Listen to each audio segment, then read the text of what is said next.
నిజామాబాద్ జిల్లా సిరికొండ మండలంలోని గడ్గోల్ మరియు కొండాపూర్ గ్రామాల్లో సిపిఐ మాస్ లైన్ ఆధ్వర్యంలో అమరవీరుల సంస్మరణ సభ నిర్వహించారు. భగత్ సింగ్, రాజ్ గురు, సుఖ్దేవ్ల 95వ వర్ధంతిని పురస్కరించుకుని వారి విగ్రహాలకు పూలమాలలు వేసి ఘనంగా నివాళులర్పించారు. ఈ సందర్భంగా నాయకులు మాట్లాడుతూ దేశ విముక్తి కోసం ప్రాణత్యాగం చేసిన వారి పోరాట స్ఫూర్తి నేటి యువతకు ఆదర్శమని పేర్కొన్నారు.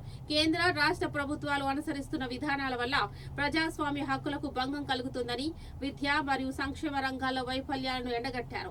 ఈ కార్యక్రమంలో పార్టీ కార్యకర్తలు, స్థానిక యువత పెద్ద సంఖ్యలో పాల్గొని అమరవీరుల త్యాగాలను స్మరించుకున్నారు. जोहार कामरेड भगत सिंह, పోరాడదాం మతోన్మాదానికి వ్యతిరేకంగా, పోరాడదాం మతోన్మాదానికి వ్యతిరేకంగా, పోరాడదాం సామ్రాజ్యవాదానికి వ్యతిరేకంగా, పోరాడదాం సామ్రాజ్యవాదానికి వ్యతిరేకంగా. జోహార్ जोहार कामरेड भगत सिंह, जोहार कामरेड भगत सिंह. మిత్రులారా,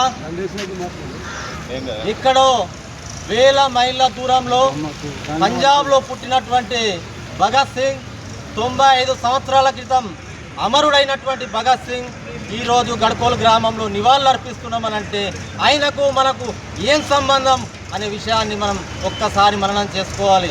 ఆయనకు మనకు ఉన్నటువంటి సంబంధం పోరాట సంబంధం, ఆయనకు మనకు ఉన్నటువంటి సంబంధం వర్గ సంబంధం, ఆయనకు మనకు ఉన్నటువంటి సంబంధం సమసమాజ స్థాపన నిర్మాణం కోసం పోరాటటువంటి సంబంధం అనే విషయాన్ని ఈ సందర్భంగా గుర్తు చేస్తున్నాను. ఆయనకు నిజంగా నివాళులు అర్పించడం అంటే, ఆయనకు నిజంగా నివాళులు అర్పించడం అనంటే మతోన్మాదానికి వ్యతిరేకంగా పోరాటం చేయడం, సామ్రాజ్యవాదానికి వ్యతిరేకంగా పోరాటం చేయడం. ఈరోజు బీజేపీ ప్రభుత్వం ప్రశ్నించే గొంతుకలను, ప్రశ్నించే వారిని అనస్తుంది, ప్రశ్నించే గొంతుకలను తీసుకెళ్లే ప్రయత్నం చేస్తుంది.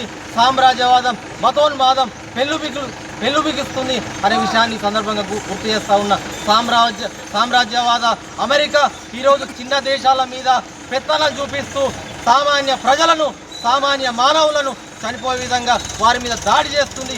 దానికి వ్యతిరేకంగా పోరాటం చేయడమే భగత్ సింగ్ నిజమైన నివాళి అని ఈ సందర్భంగా గుర్తు చేస్తూ ఆ భగత్ సింగ్కు పూలమాల